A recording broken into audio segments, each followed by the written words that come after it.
Boa tarde a todos e a todas. É um prazer estar aqui com vocês e moderando essa mesa, né? Eu vou ser rápido aqui, para a gente poder começar rapidamente, e apresentar a professora Maria Elizabeth Biancontini de Almeida, que está conosco na webconferência. Ela está ouvindo? Tá, então deixa eu digitar para ela aqui.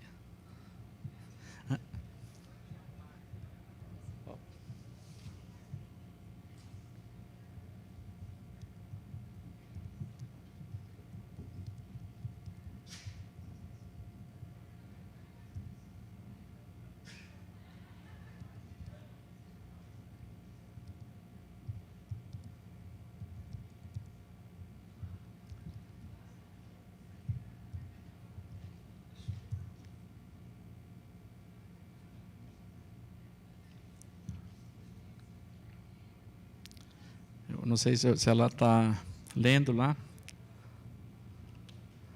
Bem, pessoal, eu vou apresentar a professora, que eu acho que ela não leu o que eu escrevi ali. Mas aí depois é o tempo de ela ler. Elizabeth de Almeida, professora da Faculdade de Educação da PUC, São Paulo, ex-professora de Matemática do Ensino Fundamental e Médio, especializada desde 1995 na capacitação de professores para o uso de computador em educação. Professora associada da PUC, né? Doutora em Educação pela PUC, com mestrado em Educação também pela PUC, e graduada em Matemática pela Unesp. Atualmente é membro do Comitê Assessor da Área de Educação do Conselho Nacional de Desenvolvimento Científico e Tecnológico, líder do Grupo de Pesquisa Formação de Educadores com Suporte em Meio Digital e tem experiência em Educação e Tecnologias com pesquisas e publicações sobre os seguintes temas: Educação à Distância, Tecnologia de Informação e Comunicação e Formação de Professores, Currículo e Tecnologias, Letramento Digital e Web Currículo. E como vimos na mesa de ontem, né, ela está em segundo lugar no ranking de orientações do tema Educação à Distância. Bem, professora, eu vou passar a palavra para ela.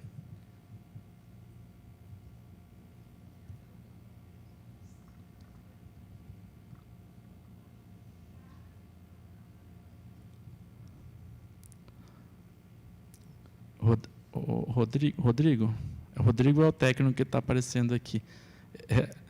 Ela consegue... Você consegue avisar para ela que ela pode iniciar? Estamos ouvindo.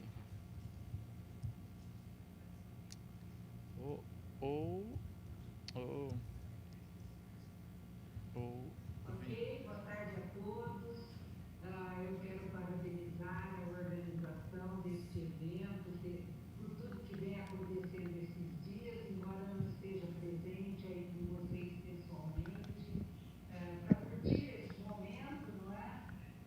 Eu estou acompanhando à distância, ouvindo comentários muito bons e fico muito contente de participar, mesmo que à distância, podendo colocar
para os nossos estudantes e para todos os aprendizes, porque somos todos estudantes mesmo. Então, como objetivo da minha apresentação, eu quero explorar essa integração das mídias e tecnologias digitais na cultura, a partir da emergência da cultura digital na sociedade, explorar essa integração das tecnologias com o currículo, especificando um pouquinho dessa criação de currículos, analisar concepções, desafios e metodologias coerentes com as práticas da cultura digital e trazer alguns exemplos, se o tempo me permitir, senão eu posso disponibilizar também esses slides para vocês, que não. Bom, quando nós falamos da tecnologia na cultura e na vida, ainda que no dia a dia não usemos essa denominação, na verdade fica muito evidente que nós estamos vivendo não só uma sociedade digital, uma sociedade tecnológica, mas uma sociedade ubíqua, caracterizada pelo intenso uso de tecnologias digitais, sobretudo aquelas tecnologias móveis com conexão sem fio à internet, sejam elas quais forem. Ou seja, nós estamos falando de um dispositivo específico mais, porque não sabemos daqui a um ano qual será o dispositivo que teremos em mãos.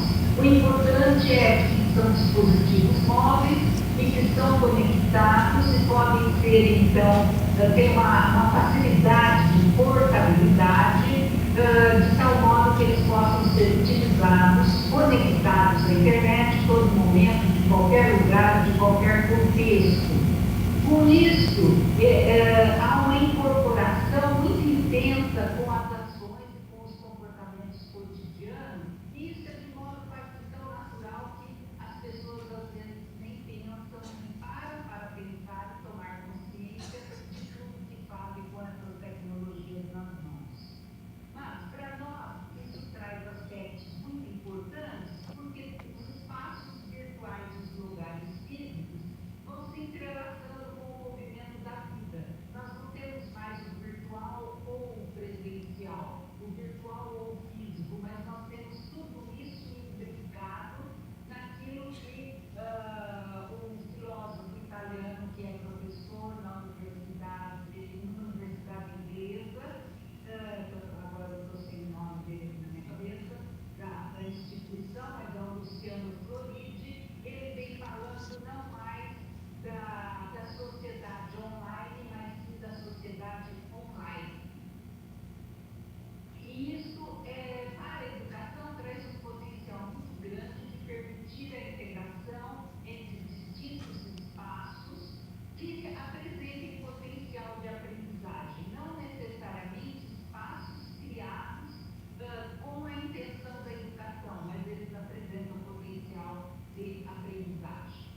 Ou seja, quando falamos de tecnologias na cultura e na vida, nós estamos falando da sociedade ubíqua. E aqui eu trouxe duas imagens muito simples e representativas. Uma dos indígenas da aldeia Cumenê, da reserva Uaçado Oiapoque, e a menina, então, está... Do geral, sobretudo os contextos educativos não formais, nós encontramos um potencial muito grande. Aqui eu tenho uma imagem que é do projeto Era Virtual, que propicia visitas virtuais a instituições culturais, museus, exposições temporárias, e nesses espaços nós temos a condição de fazer uma visita e uma exploração deles e perceber coisas que muitas vezes não conseguimos perceber sequer nas visitas presenciais. Não que uma coisa substitua a outra, mas um vai alimentar o outro de forma bastante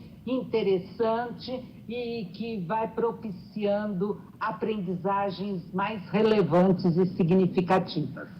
Também temos como contextos educativos não formais diversos museus. Aqui em São Paulo mesmo nós temos esse Museu Catavento, que tem um potencial enorme de aprendizagem, que para nós o que interessa é a integração dele com os contextos formais, quando nós estamos falando da educação formal, quer seja educação básica, quer superior. Também o Museu Interativo Mirador do Chile, ou seja, nós não estamos falando de espaços banais, nós estamos falando de espaços que, embora não sejam de educação formal, eles nos oferecem um enorme potencial de aprendizagem e de integração com os espaços formais, reativando e abrindo os espaços das salas de aulas presenciais, ou seja, deixando ou fazendo com que a aula vá para muito além das 4 paredes da sala de aula e dos muros da escola ou das universidades.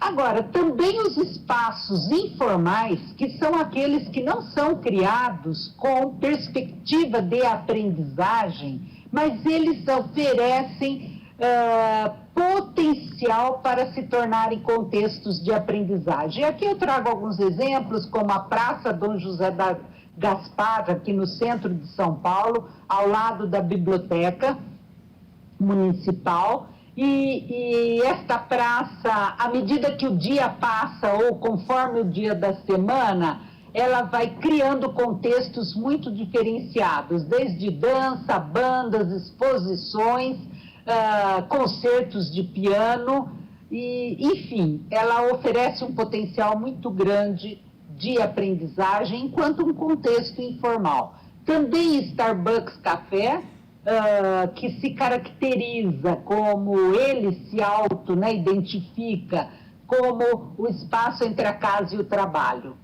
E nesta perspectiva, há espaço para reuniões, há espaço para conexão, mesas e a própria conexão livre, há livros, revistas, jornais. Então, ele vai criando nichos que propiciam a aprendizagem, da mesma maneira que a Livraria Cultura, aqui em São Paulo, que ela em si não é um espaço de aprendizagem, mas ela cria situações que se constituem com grande potencial de aprendizagem. Bom, o que nós temos, então, em todos esses exemplos que eu estou citando para vocês, é que as tecnologias, as telas, as mídias, nos permitem fazer a integração entre todos esses espaços, entre criar conexões numa educação autêntica, uma educação integrada com a vida, integrada com as necessidades e com as necessidades emergentes na vida e também com os conhecimentos acadêmicos, os conhecimentos formais. Portanto, nós não estamos falando apenas das tecnologias, telas, mídias, enquanto recursos ou ferramentas, mas nós estamos falando como instrumentos culturais, que interferem nas práticas sociais, no trabalho, nos relacionamentos, penetram nos espaços educativos antes dos aparelhos, porque elas vêm para os espaços pelas mudanças que já provocaram nos nossos modos de pensar, de agir, de representar o conhecimento e de aprender. Isto significa que, quer queiramos, quer não, elas interferem nas práticas educativas e no currículo, ainda que, em alguns espaços, esses recursos sejam negados, né? Tem até lei que proíbe o celular na sala de aula, né? O pensamento nosso sobre o potencial desses recursos, o que se pode fazer com ele, já sofreu influências e eles interferem nas práticas e no currículo. Bom, e por quê? Se as tecnologias, se esses recursos, essas interfaces, essas linguagens interferem no nosso modo de pensar e de representar o pensamento, elas interferem no conhecimento que está sendo trabalhado. Portanto, elas interferem no desenvolvimento do currículo, ainda que o currículo formal muitas vezes não admita as tecnologias e não as incorporem nas suas propostas. Portanto, aqui nós temos uma representação que nos lembra que, se consideramos mídias e tecnologias como instrumentos culturais, elas o são, então elas são também estruturantes do currículo. Agora, resta saber como é que nós concebemos o currículo para aproveitar deste potencial das tecnologias. O que é que significa integrar o currículo e as tecnologias? E qual o currículo da cultura digital? Que currículo importa hoje para atender às necessidades atuais? E que metodologias são adequadas para a formação na cultura digital? Eu não sei se meu tempo é suficiente, mas se estiver esgotando o tempo, por favor, podem me informar e me interromper, tá? Bom, o currículo, ele é um conceito polissêmico, por isso que a gente precisa pensar no currículo enquanto concepção mesmo. Mas ele sempre tem intencionalidade pedagógica, é comprometido com transmissão ou produção de conhecimento. Conforme ele seja comprometido com um outro aspecto, ele é mais prescrito e hierárquico ou ele é mais visto enquanto uma construção social, política e histórica. E tudo isso vai implicar no que significa o planejamento, a avaliação. Enfim, nós nos encontramos hoje, quando esta tecnologia vem penetrando no currículo, nós nos encontramos hoje com um dilema entre dois polos. Um deles é oferecer tudo definido previamente, esperando que o aluno aprenda.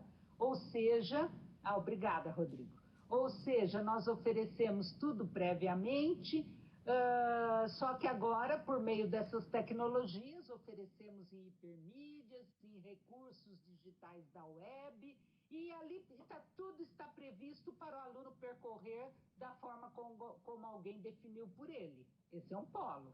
O outro polo é criar situações para o aluno decidir o que quer aprender. Ora, entre uma coisa e outra, nós temos aí um mundo, né? Um mundo de possibilidades e que é preciso ter clareza para poder avançar. Bom, então, quando nós falamos da integração currículo e tecnologias, nós temos que pensar que não é uma coisa trivial, não é algo que basta, digamos, digitalizar conteúdos, mas é uma integração em que o currículo vai incorporar as linguagens das mídias e as funcionalidades das tecnologias e as interfaces, tudo isso é incorporado ao currículo. E, por sua vez, o currículo também, no seu desenvolvimento, vai provocando transformações nessas tecnologias. É isso que nós estamos falando de transformações mútuas, porque a própria concepção de currículo vai interferir nos modos de produção e interação por meio das mídias e tecnologias. Portanto, nós estamos falando de um currículo da cultura digital. E a web tem um papel preponderante aí, por isso que hoje falar de tecnologias na educação não se pode falar só no dispositivo tecnológico, é tudo conectado. E aí, então, nós criamos esse conceito de web currículo, que é potencializado quando se usa tecnologias móveis que estão nas mãos de todos o tempo todo, portanto, com características, né, que permite uma educação ubíqua, uma aprendizagem ubíqua, e é claro que isso se potencializa com as ferramentas, aplicativos e interfaces que são interativos, abertos, de fácil uso, propiciam a autoria, a partilha, a colaboração, sobretudo os recursos da Web 2, da Web 3 e assim sucessivamente. Este currículo, ele se dá com a integração de diferentes artefatos, sejam eles quais forem. Vai articulando tempos, espaços, contextos, ou seja, é um currículo em rede. Não é só um currículo na rede, é um currículo em rede que é reconstruído por todos os sujeitos do ato educativo, reconstruído por meio da interação, do registro de processos e produções, que pode ser continuamente retomado, reformulado, portanto, permite um fazer e um refazer contínuo e está sempre disponível para análise, compartilhamento, recriação em colaboração e novos registros. Logo, é um currículo que ele pode ser reconstruído pelos sujeitos do ato educativo em interação com outros contextos de aprendizagem. Em interação, por exemplo, com contextos da prática pedagógica, quando estamos falando de formação do professor. ou em interação com o contexto de trabalho de um profissional em formação que nos permite, então, integrar aquele contexto real em que ele faz os seus estágios e que se constitui como contexto de trabalho deste profissional em formação, e isto ser problematizado na prática, ou melhor, problematizado na sua formação, integrando então situações de trabalho e situações de formação, rompendo as barreiras que separam universidade do setor produtivo, que separa escola da universidade e assim sucessivamente. É claro que aí nós não estamos falando só nos conhecimentos das experiências cotidianas, mas nós estamos falando, sobretudo, dos conhecimentos sistematizados, das informações das redes, que isso vai se dando por meio da convergências de tecnologias, de linguagens, e tudo isso é potencializado quando nós buscamos base em metodologias ativas, que vai nos permitir aquilo que Edith Ackerman fala de modo tão apropriado, do hibridismo entre lugares sociais e educativos, do hibridismo entre o eu e o grupo, o pensar e o fazer, o ler e o escrever. Bom, eu vou pular essas telas aqui, não é falar do potencial, dos desafios, sobretudo, para essa criação do currículo da cultura digital.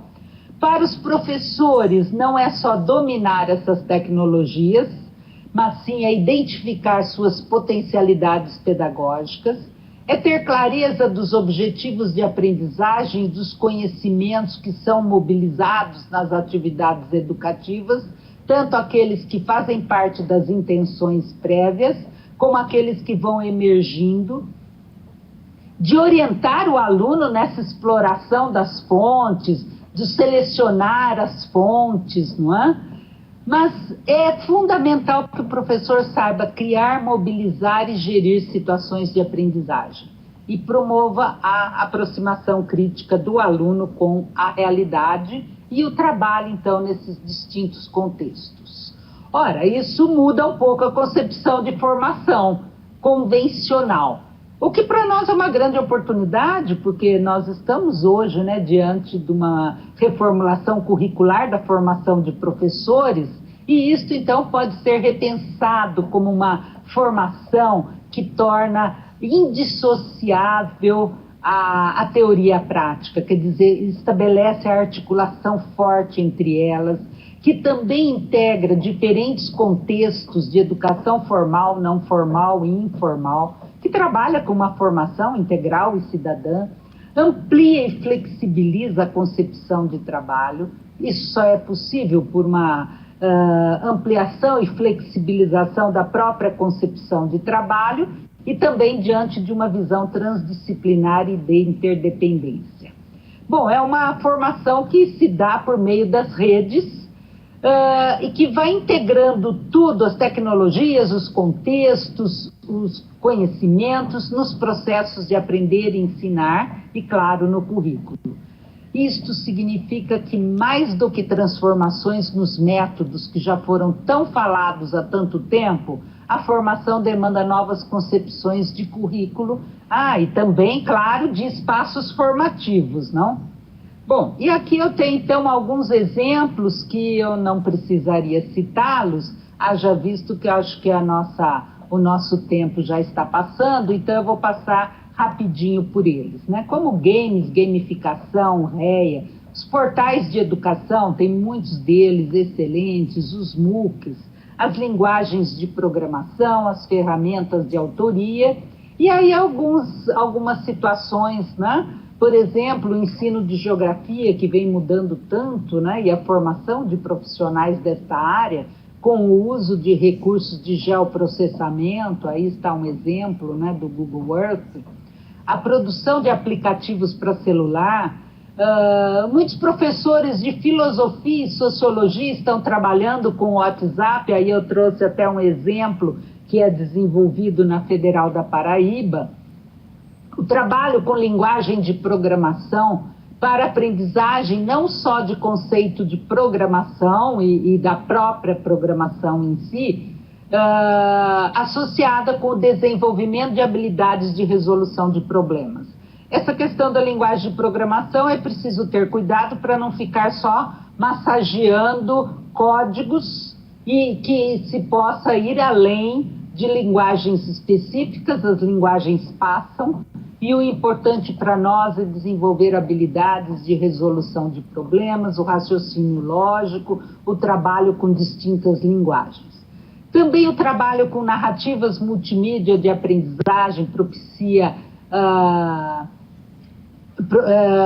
um potencial muito grande para a aprendizagem. Tem um exemplo muito interessante que é uma iniciativa da professora Vera Menezes, lá da Universidade Federal de Minas Gerais, sobre a aprendizagem de língua inglesa, que é um curso que ela oferece para estudantes de graduação e pós, com o uso do recurso LSTIC.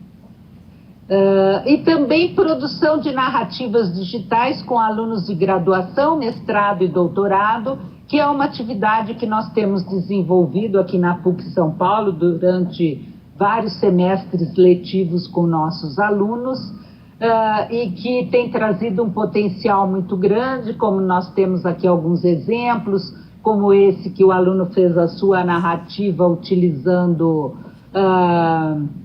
programas muito simples, né? Mas ele vai descrevendo, veja, não é narrativa apenas como produto, mas é como processo, onde o aluno vai registrando todo o seu processo de aprendizagem e vai interagindo com os colegas e com os professores que vão intervindo e um vai ajudando o outro nesse desenvolvimento, na tomada de consciência do que está sendo aprendido.